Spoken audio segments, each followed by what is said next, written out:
Já estamos de volta com o seu Manhã no Ar, 8h02 e a gente já inicia esse bloco mostrando uma história muito bonita, o reencontro aí de uma filha e do seu pai que estava desaparecido, gente, há 30 anos. Essa mulher natural de Goiás e ela reencontrou o seu pai aqui no Amazonas. Sabe aonde? No município de Parintins. Esse homem estava vivendo nessa cidade. A gente traz todos os detalhes na reportagem. Policiais militares de Parintins ajudaram a encontrar o senhor Sebastião Coelho da Silva, de 66 anos, conhecido como Goiano, que há mais de 30 anos estava sem manter contato com os familiares dele. A ação ocorreu após sua filha, a segunda sargento América Ribeiro, da PM de Goiás, entrar em contato com o cabo Danilo por um aplicativo de conversa do 11º Batalhão, onde solicitou ajuda na tentativa de localizar o pai, que estava desaparecido há mais de 30 anos e possivelmente residia no município. Ela relatou que conseguiu por meio do TRE, né? Ele tinha feito uma biometria há pouco tempo e os dados estavam atualizados. Eu acionei o supervisor de área que se deslocou até o endereço e confirmou a suspeita, né, desse reencontro. Ela ficou muito emocionada, agradeceu o apoio, né, que a gente deu. Batemos palma, chegamos aqui e encontramos o seu Sebastião. Aí fomos dar notícia para ele que a filha dele, a América, de Goiânia, estava atrás dele há 30 anos. Ele se sentiu tão emocionado. A gente também ficou emocionado com essa notícia de dar para o seu Sebastião. Muito contente, muita alegria. Agradeci eles que vieram aqui. Trouxeram essa notícia que eu estava perdido deles e eles perdidos de mim, né? Que há muito tempo que eu não via. Eles nem sabiam nem notícia, eles não sabiam notícia de mim, não sabiam por onde eu andava. E de repente chegou né? Foi uma bênção de Deus. Além da filha militar, Sebastião não tinha notícias de outros 5 filhos e do pai, que agora tem 96 anos de idade. Ele conta que na década de 80, quando ficou viúvo, deixou os filhos com parentes na cidade de Luciara, no interior de Mato Grosso, em busca de emprego em outro estado para ajudar a família, mas com o tempo perderam o contato. Estive trabalhando em Santana do Araguaia lá uns tempos. Aí de Santana do Araguaia eu fui para Redenção. Aí de Belém eu fui para Macapá, aí trabalhei na pesca uns tempos lá. Aí através da pesca, né, o pessoal que de lá vieram para a compra do peixe aqui. Aí nós viemos para cá e eu fiquei viajando para cá. Goiano mora em Parintins desde 1994, onde se casou e teve uma filha na nova relação. Há 2 anos, ele planejava viajar para o centro-oeste do país na tentativa de achar os filhos do primeiro casamento, mas um problema de saúde adiou os planos. Após tanta angústia, agora o aposentado sonha o mais breve possível reencontrar a família e dar aquele abraço esperado há 3 décadas. Muita saudade, vai ser muita emoção, muita saudade, até porque, né, muito tempo e por tudo que aconteceu, né, que não é fácil, né, e aí tem que ir lá e encontrar, se Deus quiser, encontrar todo mundo. E meu pai também, que está com a idade avançada. Que história bonita, né? Agora a gente volta a falar sobre Black Friday. Lembra que eu falei para você que não é só de roupa, calçados e outros objetos? Pois é, aqui no Amazonas tem uma mega promoção de pescado. E é sobre este assunto que a gente fala com a nossa aniversariante do dia ao vivo, porque tem Black Friday de pirarucu, um peixe nobre aqui da nossa Amazônia. Mas eu queria saber uma coisa, May, é só pirarucu ou são outros pescados também? E qual o valor para a dona de casa que está nos assistindo agora? Tenho certeza que ela vai ficar aí aguardando essas informações. Muito bom dia para você novamente. Pois é, Nádia, bom dia para você novamente, bom dia a todos que estão acompanhando Manhã no Ar deste sábado. E hoje também tem Black Friday de pirarucu, de pescado, aqui na Feira da Faz, na rua Álvaro Braga, no bairro do Parque 10, na zona centro-sul de Manaus. Você acompanha a movimentação, a gente vai já trazer os preços aí desse pescado. Para quem está em casa, ainda não sabe dessa Black Friday, quer comprar o seu pirarucu, almoçar bem hoje, a gente vai já dar todas essas dicas. A movimentação aqui já começou começou agora pela manhã, muitas pessoas já chegaram aqui, já compraram, já saíram, olha, a fila aqui para escolher o seu tipo de pirarucu. Olha, a gente vê que o filé está custando o quilo a R$18. Na última vez ele estava custando a R$22. A manta está no valor de R$15, da última vez estava sendo vendida por R$18. A ventrecha, que está a R$10 o quilo, ela estava sendo vendida a R$14. E a carcaça, o quilo, está a R$2,50 na última vez. Na última feira, ela estava sendo vendida a R$5. Isso aqui tudo pescado bem fresquinho. Os próprios pescadores estão aqui trabalhando, vendendo esse peixe justamente para ter esse contato aí com os clientes. Todo esse pescado vem ali de rios e lagos do município de Fonte Boa, Nádia, que fica a 678 quilômetros distantes aqui da capital. Tudo isso para trazer aí um pescado de qualidade a essas pessoas. São quase 5 toneladas que estão disponíveis para a venda. Eu vou conversar agora com o coordenador aqui da feira que vai dar mais detalhes. É Black Friday também de pirarucu, né? Mas tem outros pescados também para quem quiser vir comprar, garantir o seu almoço hoje de qualidade, último dia do mês, já iniciando dezembro?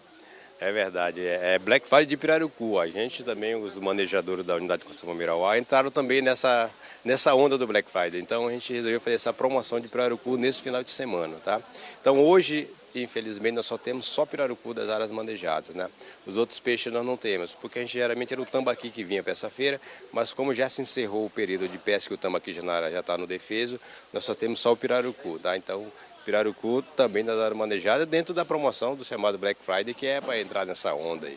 Começou ontem a feira e vai se estender até amanhã. Diga para quem está em casa o horário aqui em que essas pessoas vão estar aqui com a venda do pirarucu.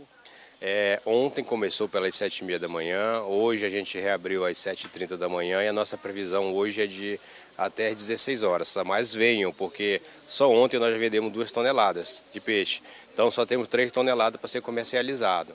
Tá, então o local pode vir para cá, são todos manejadores, o peixe é um peixe oriundo de área de manejo, você vai estar ajudando a proteger as unidades de conservação do estado do Amazonas e ajudar no Natal aí do pessoal das comunidades aí das unidades de conservação.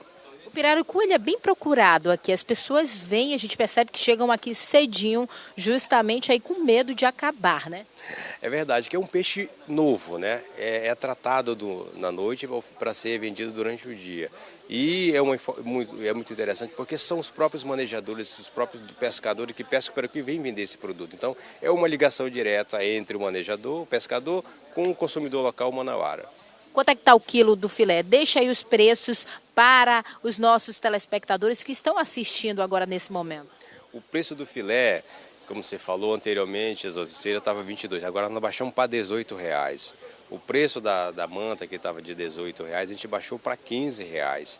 A ventrecha começou a vender no começo do ano de R$16, baixou para R$10 e a carcaça está toda de R$2,50. E a carcaça é um produto muito apreciado pela população amazonense, que é o miúdo do pirarucu que se faz salmourado, e come com jerimum, come com batata. Então venham e aproveitem o que você está vendo aqui. Já desde as 6 da manhã já tem gente comprando peixe aqui e nós vamos ficar aqui até acabar o estoque. Acabando o estoque a gente para a comercialização. Obrigada pelas informações. Eu vou já encerrar, viu, Nádia? Mas antes disso eu quero encerrar mostrando esse pirarucu aqui, Anderson Luiz, por favor, com quase 90 quilos. Se você quiser comer pirarucu o ano de 2020 aí todo, é só levar um desse aqui para sua casa, viu, Nádia? Eu volto com você aí no estúdio. Obrigada, May, pela sua participação. Uma ótima oportunidade, como nós vimos, né? Lembrando que a gente mostrou, inclusive aqui no programa, que existem algumas pesquisas que mostram pra gente que o preço da carne ficou muito caro, principalmente nesse finalzinho de ano aí, bem próximo a essas festas, né, de confraternização. Então, uma ótima oportunidade para que a gente consiga economizar dentro de casa. Isso faz toda a diferença no bolso aí, né, das donas de casa. E olha, a gente tem uma matéria a respeito disso. Você sabe como é o processo de criação do pirarucu? Como chega na mesa aí dos amazonenses? A gente traz na reportagem de Gabriele Santos. Uma variedade de cortes de um dos peixes mais amados pelo amazonense, o pirarucu. O pescado é oriundo dos rios e lagos da comunidade Mapulândia, que fica no interior do Amazonas. O processo para a chegada do peixe a Manaus é longo. São 90 dias de manejo, então a gente passa 10 dias pescando, passa mais um para chegar na cidade de Fonte Boa, depois a gente desce para Manaus e passa mais 3 dias viajando, entendeu? Só que através disso aí a gente começa a ser varador, carrega nas costas para até chegar aqui para poder a gente vendendo um preço melhor. Porque o preço hoje que está lá no município não tem como a gente ganhar o pão, não tem como a gente sustentar a nossa família, né? O peixe é regularizado pelo IBAMA e tem autorização da Secretaria Estadual de Meio Ambiente, a SEMA. Então, por isso que hoje a gente tem uma parceira que é a Fundação. A gente agradece muito a Deus por a Fundação dar esse apoio para a gente, que a gente nunca teve. São mais de 4,8 toneladas do pirarucu disponíveis para toda a população, aqui mesmo na sede da FAES, que fica localizada no bairro Parque 10 de Novembro, na zona centro-sul de Manaus. Os preços estão bem abaixo do normal, tudo isso com o intuito de vender cada vez mais rápido até domingo, onde a feira deve funcionar até às 19 horas. A gente está promovendo o corte do pirarucu, tem vários cortes. 4 cortes tradicionais, que é filé, né? Estava vendendo filé anteriormente dia R$22, agora nesse final de semana ele está R$18. A ventrecha, que estava em torno de R$16, ela caiu para R$10, tá? A manta, que é mistura, é o corte que pega aí filé e ventrecha tudo junto, você quer levar, ele está hoje R$15, ele era R$18, R$17, tá? E a carcaça, que é o miúdo do peixe que a gente chama, né? Muita gente, a população manauara gosta muito de salmorar ele para comer com bastante girimum, com batata, ele saiu de R$5 e veio para R$2,50 o quilo. Os pescadores e participantes de um dos projetos da FAS, voltado aos ribeirinhos, vieram a Manaus com o objetivo de tirar uma renda maior com a venda do peixe. Então a gente tem todo esse contato com o pessoal que trabalha pela gente aqui, para a gente colocar esse peixe aqui. O coordenador da feira afirmou que, além de colaborar com a renda dos pescadores, o projeto ajuda na preservação da natureza. Eu sempre digo a história que quando você compra esse pirarucu, dessas unidades de conservação, você não está comprando apenas o pirarucu, você está levando toda uma história. E essa história você vai estar ajudando a contribuir, que é manter a floresta em pé. Esta dona de casa ficou satisfeita com o preço e a qualidade do pescado. E o preço, tá bom? Tá acessível, sim. E a qualidade do peixe? Até agora eu acho que sim, porque tá bem conservado, né? E nesta sexta-feira foi celebrado o Dia Nacional da Onça. Saiba o porquê na reportagem. Imponentes, fortes, bonitas e às vezes até incompreendidas. A gente tem que entender que os ataques são muito ocasionais. A grande maioria deles, são causados por causa do humano que vai lá dentro da floresta, caçar esses animais, destruição da floresta, vão caçar animais e vender ilegalmente, e por conta disso diminui a quantidade de presas desses animais, eles acabam tendo uns ataques ocasionais. A onça, um dos animais símbolo da Amazônia, recebeu nesta sexta-feira uma homenagem especial no Centro de Instrução de Guerra na Selva, por conta do Dia Nacional dedicado à onça pintada. A data foi estabelecida no ano passado pelo Ministério do Meio Ambiente. Nós somos o único zoológico no Brasil que tem essa expertise de contrato com a onça pintada, que é referência mundial. Nós temos 12 onças pintadas aqui. E a onça pintada, ela funciona, né? Ela hoje é o símbolo dessa conservação da biodiversidade. Estimular a preservação das onças pintadas, mas também esclarecer mitos e verdades sobre a espécie. Esse é apenas um dos objetivos dessa celebração. Também leva a todos a ver os felinos com admiração, respeito e muito cuidado.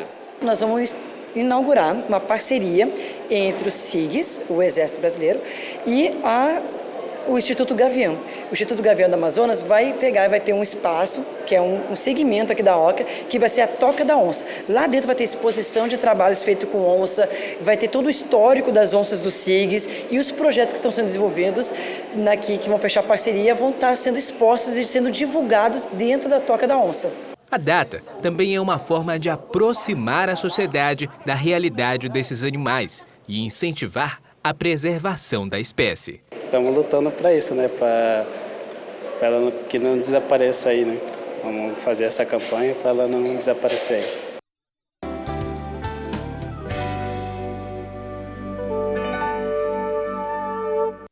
E o nosso convidado de hoje é o medalhista, atleta Sandro Viana, ele que é medalhista olímpico. Olha, gente, a gente vai mostrar a história dele, inclusive de muita conquista e superação. Ele que recebeu a medalha olímpica, né? Após 10 anos, viu? Após, então, a competição. A gente vai saber todos os detalhes com ele. Nosso galã de Parintins. Conta aí, Emanuel Cardoso. Olá pessoal, hoje no Café no Ar eu recebo aqui o segundo medalhista olímpico da história do estado do Amazonas. Ele está aqui ao meu lado, Sandro Viana, orgulho para nós amazonenses e detentor de uma história fantástica. Descendente de escravos, a bisavó dele era escrava, o avô dele trouxe a família para o Amazonas, onde se sentia menos escravo. E aqui tem alguém que com essa história fantástica que a gente vai tentar conhecer um pouquinho. Deixa eu começar então da tua infância. Como é que você é incentivado a entrar no esporte? Como é que o esporte chega na tua vida? Minha mãe sempre me incentivou a fazer diversos tipos de coisas, dentre o esporte principalmente. Mas o esporte, a educação, a arte, eu fiz dança folclórica, eu fiz arte, eu fiz teatro, eu fiz música. Então isso é uma coisa, vem de dentro de casa, vem da família, ensinar diversos tipos de atividade. Mas eu sempre me encantei pelo esporte, sempre fui um esportista, pratiquei todos os esportes possíveis na cidade de Manaus. Então, mas a vida passou, cheguei à fase adulta, casei, tive filhos e trabalhava e tudo, de repente recebi um convite, já aos 24 anos. Desse convite eu aceitei, fiz um teste, desse teste bati o recorde do teste e quando eu vi passaram-se 20 anos.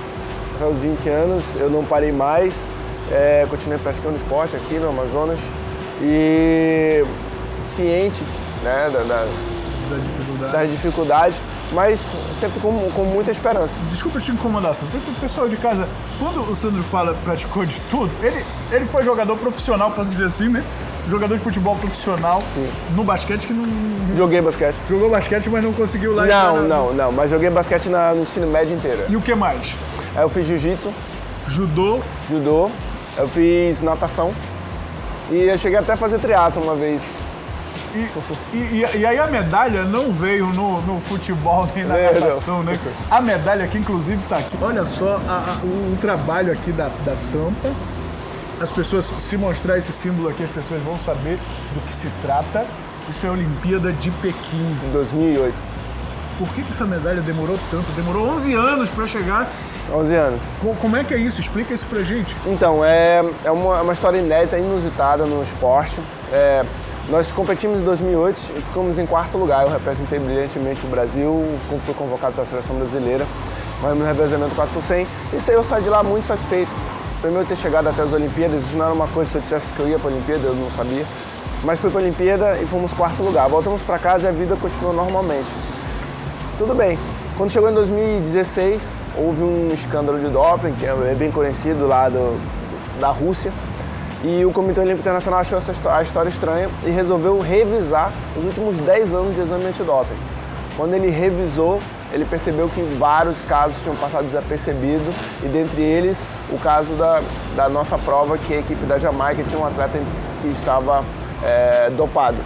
Então essa foi detectado, não quer dizer que isso acabou, isso começou em 2017 e aí levou mais ali, entre descobrir em 2016 e chegar a esse momento, foram mais de 3 anos que eles ficaram duelando lá na justiça, até que foi batido o martelo em última instância e a medalha da Jamaica foi cassada e foi feita uma realocação. Todos os lugares foram subindo. O segundo subiu para o primeiro, o terceiro para o segundo e o quarto, nós, Brasil, subimos para o terceiro lugar. E tá aqui a medalha, olha, é a medalha de bronze, a medalha de bronze no atletismo, no revezamento 4x100. Exatamente, exatamente. Então é um orgulho muito grande, primeiro que é a primeira vez na história que o Brasil tem um revezamento com um representante do norte e do nordeste do Brasil. Eu sou o único do norte, né, o Amazonas. O único do Amazonas. Isso, e aí é um do Maranhão, um do Alagoas e um do Rio Grande do Norte. Então nós fizemos uma equipe muito humilde, muito simples, ciente que era a nossa vez, nós éramos bem desacreditados, mas sabíamos da nossa importância e o que nós estávamos representando um povo que é desconhecido, mas que tem muita capacidade. Inclusive eu não conhecia tão de perto a história do Sandro e para mim é um orgulho. Saber muito obrigado. Que o conterrâneo é o medalhista olímpico, é um exemplo para muita gente, um exemplo do que o esporte pode fazer. Você hoje é atleta em tempo integral, tua vida é dedicada ao esporte. E eu gostaria de aproveitar essa tua atuação para falar sobre qual é a realidade do atleta amazonense. Todas as modalidades, já que você esteve aí nas artes marciais, nos esportes coletivos, em esportes individuais, qual é a realidade, a dificuldade que o atleta amazonense enfrenta hoje? Olha, eu posso dizer com clareza que eu não concordo com a imagem que o atleta do Amazonas ele é incapaz, que ele não tem uma capacidade de estar de igual para igual com os outros. Então, a prova graças mesa, a Deus, né? Nós temos a prova e essa prova está em cima da mesa. E através dessa prova é que eu vou usar para que eu conscientize toda a sociedade, conscientize que a gente possa fazer um projeto onde a gente possa mostrar e começar a repaginar o esporte. De uma maneira simples, mas de uma maneira consciente, de uma maneira estratégica. O que a gente precisa de crença, a gente precisa acreditar que nós somos capazes. A minha história eu gosto muito de publicar ela porque ela foi feita da maneira mais simples possível.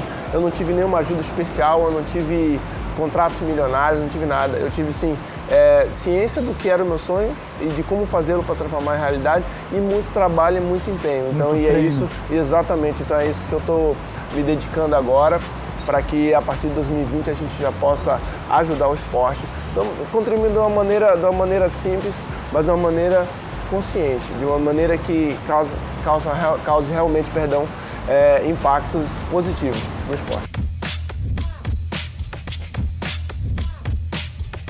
Eu quero aproveitar a tua participação com a gente aqui para falar desse efeito do esporte. O atleta é acostumado a enfrentar a dificuldade, muitas vezes a enfrentar a dor, a enfrentar as falhas, porque nem sempre se consegue de primeira, de segunda, às vezes na 10ª tentativa e por aí vai, a vida de quem... Então, explica o valor do esporte para a formação da pessoa, do cidadão, dessa nossa juventude que está precisando de oportunidade. Ótima pergunta. Eu sempre falo assim, a gente não sabe onde está o campeão. A gente não sabe onde está o campeão e a gente não precisa colocar o campeão apenas em uma única situação, que é aquela situação quando ele recebe a medalha de ouro no peito. O campeão, ele pode ser o campeão da vida. É um indivíduo que suporta a situação, é um indivíduo que ele se reinventa, que ele mesmo diante da total carência, total necessidade, ele consegue produzir resultados. Então, o esporte, ele causa isso. O esporte é essa ferramenta. Eu demonstro o meu caráter, a minha personalidade, no meu caso, através do esporte. Eu aprendi dentro da minha família que a gente demonstra, cada um pelo seu meio. Eu cresci no meio de outros tipos de profissionais, no caso, professores. Mas eles também demonstravam que eles eram na hora de conduzir suas carreiras com ética.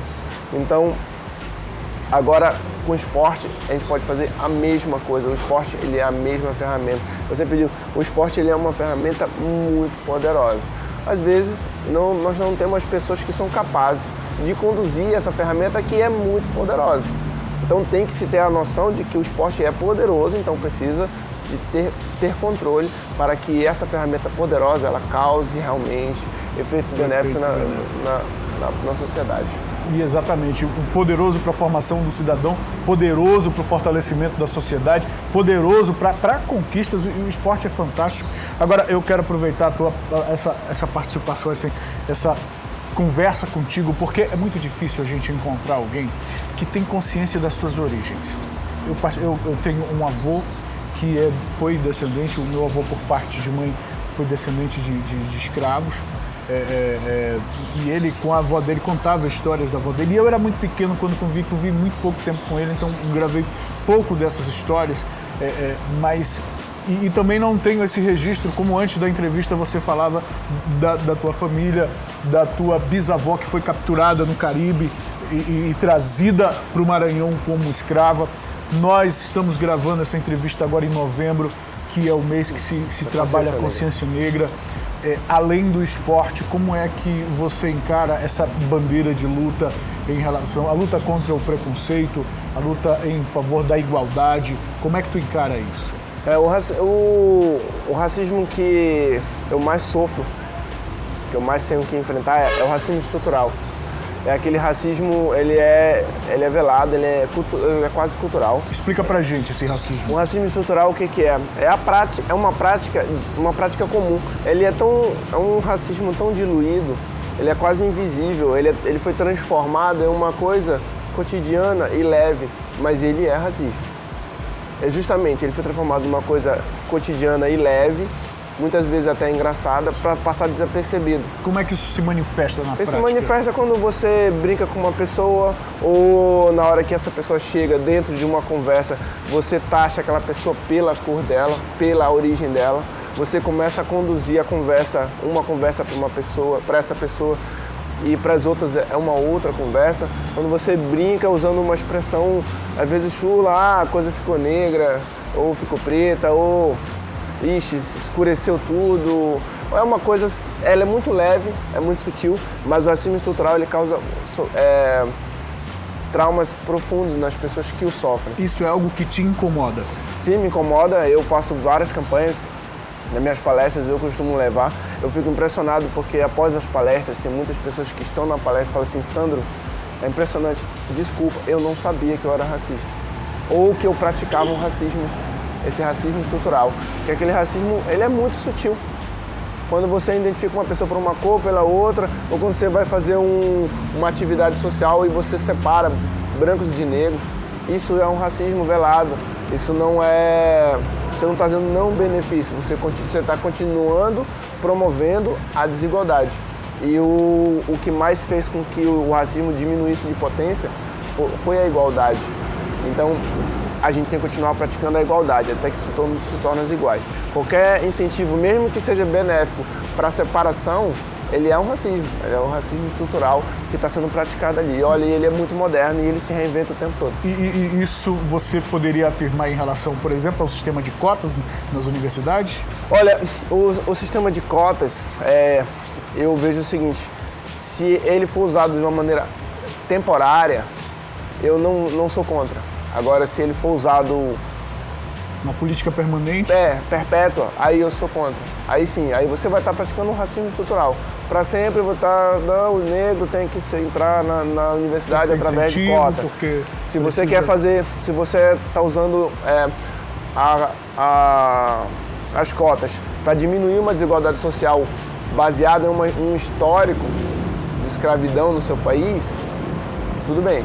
Ou seja, ele é temporário, até que você atinja um determinado nível. Agora, perpetuar essa situação, aí eu já discordo. Recentemente, o IBGE divulgou um dado de que os negros são maioria nas universidades públicas. Eu não acompanhei essa pesquisa a fundo, mas a gente chegou a divulgar isso, inclusive, aqui no Manhã no Ar, e a gente pontuou, inclusive, como uma conquista para a nação, uma conquista para o nosso país, dado as desigualdades históricas que a gente sempre teve. E em relação ao esporte, isso que você chama de esporte puro, ou seja, eu imagino que seja a atividade voltada para a criação ou o desenvolvimento de atletas. O que nós temos na região em termos de potencial para o esporte, em termos de talento para o esporte? Olha, se eu for falar o que eu vejo de potencial para o esporte, não só em Manaus, mas como no Amazonas, a gente vai ficar falando aqui um mês. Nós temos muito potencial no esporte, nós temos não só uma cultura, um interesse dos jovens. Nós temos uma matéria-prima, ou seja, um biotipo muito interessante, muito variável. Ou seja, tem muito potencial esportivo, tem muito, não é pouco.